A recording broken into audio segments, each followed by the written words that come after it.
Hi, today I'm going to address the update on my MMP proposal, which is basically on Twitter. And before I actually talk about what I've developed over the last few weeks, I wanted to address a different type of perspective in which I'm going to create my proposal. Unlike most of my classmates, the focal point will be, as far as design goes, the pedagogy of the learner from pre-K all the way to 12. There are some of us, however, that are really focusing on an adult learner addressing the andragogy perspective of how to teach adults. Is it's a little bit different. So I have this guy scratching his head because the way in which I design this is more for a higher level learner than a lower level learner in the sense of ability and attention, yet not necessarily as far as tech innovation and tech savvy at all. In fact, the people that I'm going to address are really two different populations that need to know the skill. One are pre-service teachers that I work with directly, and understanding what Twitter is, how to set up an account, how to create or make a tweet, how to follow a hashtag along with people in their field. So that's one population I'm addressing, and I'm also addressing my colleagues. And the reason I'm addressing my colleagues for this is about really the purpose of Twitter in professional development. And luckily enough, I was able to complete my third unofficial master's degree in tech integration and what teachers need to be effective tech integrators. And where I left off is actually providing one-on-one assistance with Twitter. I showed people how to use Twitter, but not really in the most effective way, and I had to provide one-on-one training. So the purpose of this is really to walk the learner through themselves on what Twitter is, how to set up an account, and how to use it, and then of course to transfer the lifelong learning. Okay, so before I show you the website and my actual productivity of the development of Twitter, what I wanted to do is kind of review the ADDIE process as well as the process to where I got. So first, this wasn't an easy endeavor in that Twitter I found about 4 years ago and didn't really get the concept, and then through all these ed tech conferences, it was kind of mandatory to use Twitter as far as following the schedules and where were the sessions, etc. There was no more paper copies. So I was kind of thrown into Twitter, not really knowing what it was, using it for conferences. And then through the use of Twitter, I was actually able to communicate live with people in the session that I had no idea who they were, and then establish some really cool friendships globally. So Twitter has really turned my life around in several ways. So in designing this, what I first need to do through the ADDIE process or instructional design is really what's the gap, and what do my participants in this process really need to know? What is it do they want to know, and what is it that they need to know? And then I had to look at the key factors of the software, and that basic terminology for me might not be the terminology that they're aware of. So identifying specific factors of the software, including the terminology and how it works. And then I had to break down using the ADDIE process in really questioning my participants to seeing what they need and etc., and then breaking down the Twitter steps such as creating the account and understanding the privacy of linking your account, learning the interface and terminology of the software, showing how it actually works, how to create a tweet, how to follow a particular person in the field, how to follow a hashtag, how to share ideas and collaborate through Twitter, basically on your own time, anywhere, any place, and then how to locate various hashtags around the United States that happen at certain times globally, which is really kind of cool. And then, unlike other modules that I've seen in the past, Twitter isn't you do it and you're done with it. It's this lifelong process of really providing phenomenal professional development to learn outside your geographical location. So, for instance, I live in South Jersey. I may only kind of surround myself or collaborate with those in South Jersey, but now using Twitter I'm able to actually communicate with people around the globe. And a sidebar of Twitter is when I was working on my graduate study project, I was actually able to work on bring your own technology and bring your own device, and then worked with Forsyth, Georgia in this really collaborative approach. And then I had people look at some of my products that were actually outside of the country to give feedback on what they did. So personally, Twitter is a great opportunity. I'm not on it as much as I would like to because of other projects I have to work on, but it's a great way to be cutting edge in technology and know new things. And in fact, Twitter is the one that told me or informed me about a new social network site called Periscope, which I'm absolutely in love with. Okay, and then, like I said, so transferring the knowledge of Twitter after these little mini lessons is really, really important. So I have to hit that home. And then of course how to use Twitter during a tech conference, which is probably going to be the hardest to do because it's much better to do it live. But I'm going to do it kind of on a hashtag to show you what's going on. Okay, so let's take a look at the products I've developed so far. So what I built is a Weebly website, which is free. I didn't use the paid version. And in doing so, I really had to map out a little bit differently than I planned to be using it for my targeted population. For instance, my pre-service teachers will be using a learning management system that I find to be amazing, yet quite expensive, is Blackboard. So they're going to be doing these activities in a little bit different format than you might see here on the website through the learning management system. And then my colleagues who I was working with during my graduate degree, this is kind of the extenuation, so we're going to use a learning management system called Schoology. The reason why we're not going to use a website is for basically confidentiality. I don't want to publish people's Twitter names, etc., as the people I worked with really were about digital privacy. So I'm going to respect that in my study and continue working with them in a more private way. Maybe if this is fantastic and I produce this amazing product, maybe I'll share with other people on how to do this step by step. Later in this month, which is really cool, I'll be presenting in a tech conference, and I will be showing people how to use this, so it's really pretty exciting. Okay, so here is my website. I kind of changed, just prior to doing this, I kind of changed the layout of the website, and then I put MMP first, and then Twitter, and then there'll be a discussion forum, and then of course contact. And then everything after contact is actually relating to this course and really has nothing to do with the project. So let's go ahead and click on MMP. So here basically is just a graphic where I'll explain what the project is for you as my classmates as well as the professor, to kind of go over the gist of the project, etc. Now as far as design goes, what I did is I made sure I wrote down, scroll down to learn more, since several times in web design people don't know that there's more. So I let the learner be very knowledgeable that to navigate top to bottom as there's going to be more content. The next thing that I find really, really funny with web design and people is that when there's a drop-down button, you only click on these four, but there's actually another website. So let's go ahead and click on this. And here's Twitter. I once again tell the learner to scroll down. And then when you scroll down, it just kind of goes over Twitter, that it's a social networking site, and it's basically going to be a how-to for Twitter. And I have yet to do this. This will be the last part. I put a placeholder for the video because I'm going to show the learner how to navigate throughout the site and where to locate. Navigation is really important because if you increase frustration for the learner based on the TPAC model, they're more than likely not to successfully complete your project or totally dismiss your project. So I'm going to navigate on how to use the website and the overall focus of the website. And then after that, I tell the learner to actually hover over the word, since this is normally missed, in that they're going to hover over Twitter and find out what it is. Okay? And then basically they're going to go through each individual mini lessons, which haven't been posted yet because they're not finalized.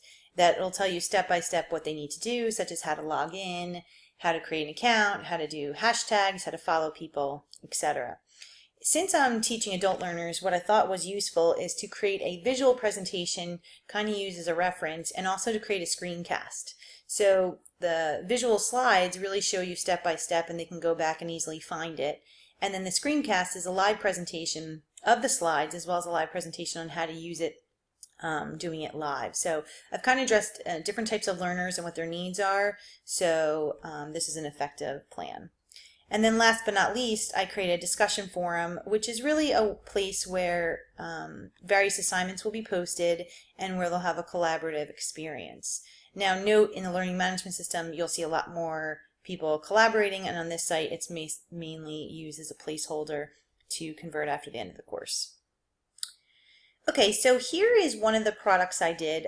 This is just a startup. It's 18 slides. It took a long time to do this, where I kind of walk them through step by step using screenshots of how to do it. So I found that different learners need different things, and this would just be an example of what they need to do.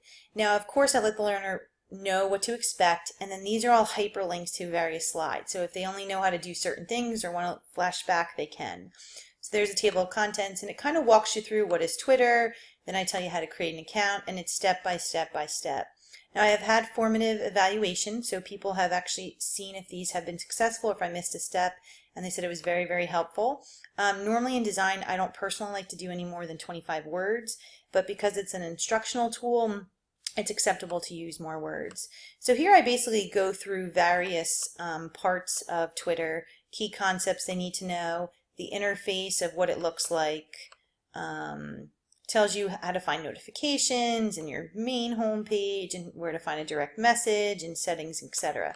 So it really goes over the overview of what is Twitter and how to start up. Okay, so basically this is probably the most important tool that goes over, the key concepts of Twitter, how to create an account, the key concepts such as tweeting and hashtag and notifications and all that, as well as how to search for a hashtag. What's a hashtag? Back in my day, it meant a number sign or a pound on the telephone, and now it means something totally different in the tech field, and then how to search for a particular person. So here is just a quick overview of the learner and going step by step by step. Now, I don't want to take credit for this, but there was an article on Twitter that I read a long time ago called 9 Rules of Etiquette for Academic Twitter Use. And what I did was I took this article and kind of created a more visually attractive presentation to say what to do and what not to do. So even though the text isn't my work, the actual visuals, etc. are. So here it breaks down the 4 C's of Twitter use, and it's credibility, consistency, correctness, and creativity, and how really what to post. That it must be credible, you must be consistent, it's important to write correct. You don't want to, say someone died when they didn't, or post something that was 10 years old, etc., because of trending things. And then here I go to explain the 4 based on the article. And then I create a visual of the 5 R's, reliability, relevance, reactivity, responsibility, and respect. And then here it explains all of these 5 components. And last but not least, these are the citations of the article.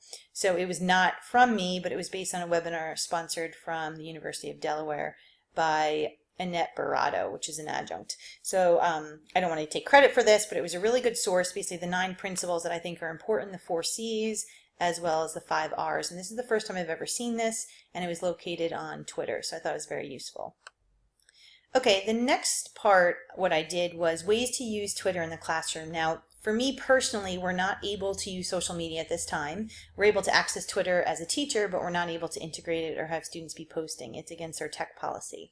But even though our school isn't able to do this, I still think it's vital to show people how to do other things. So we did Twitter in the classroom, and then I walk you through on, ways to create a classroom Twitter hashtag, ways students can participate in Twitter, professional development, which is the focal point, such as enjoying a digital faculty lounge, locating webinars and workshops and on conferences. I'm not sure if many of you guys know what an on-conference is, but it's really customizing your own learning. So professional development today suggests that you don't just show up and attend what someone tells you to attend, but rather you can form your own entire ideas based on the population and say, okay, I know about Twitter, let me teach you about this, and I know about that.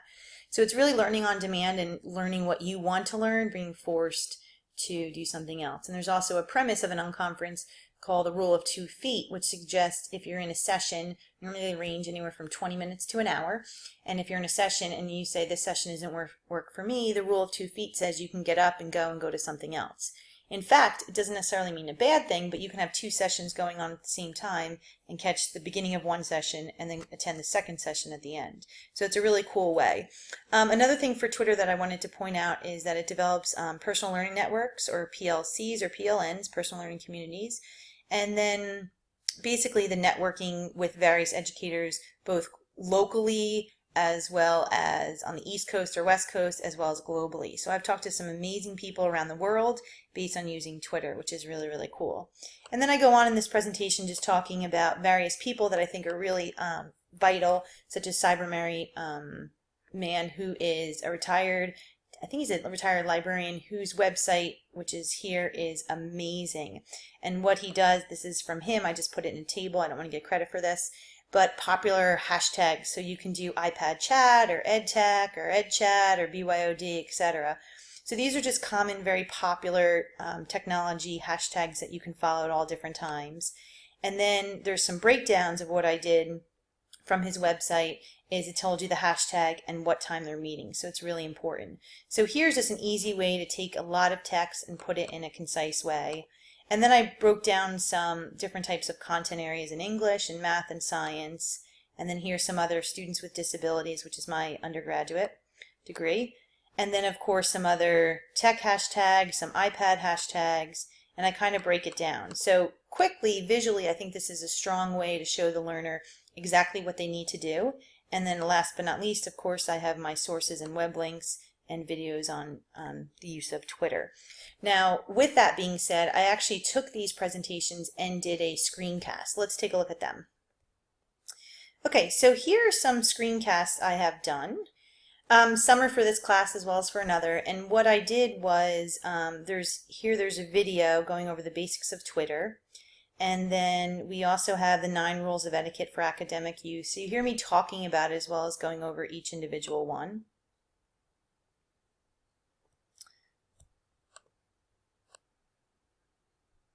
Okay, and now last but not least, there's a contact section where they'll be able to communicate with me. And here what I did is, are you struggling with activities and I'm stuck on something, where to contact me. Here what I did was put a picture of me, and then on the left hand side, even though I left aligned everything, I did not center it, I put my name big, my contact information. Please note this is a pseudo phone number, the area code's correct, but the actual number is wrong since it's online. My personal email as well as a direct message on Twitter. So these are 3 different ways one can communicate with me. One of the things I loved about learning is so many clicks, and I think when things are directly in a site it's much easier. So instead of going here, highlighting it, opening up your email, composing an email, what you can do is you can actually here within this discussion forum or within this post, you can put your name, your email, and then any comment that you have. So if you're having trouble and it directly goes to my email, if you want to make a comment about the site or if you learn something, here's a private way to do so. So I really like this feature. Okay, this is the overall update of my MMP, and looking forward to all of your suggestions on making this better. Thanks and have a great day.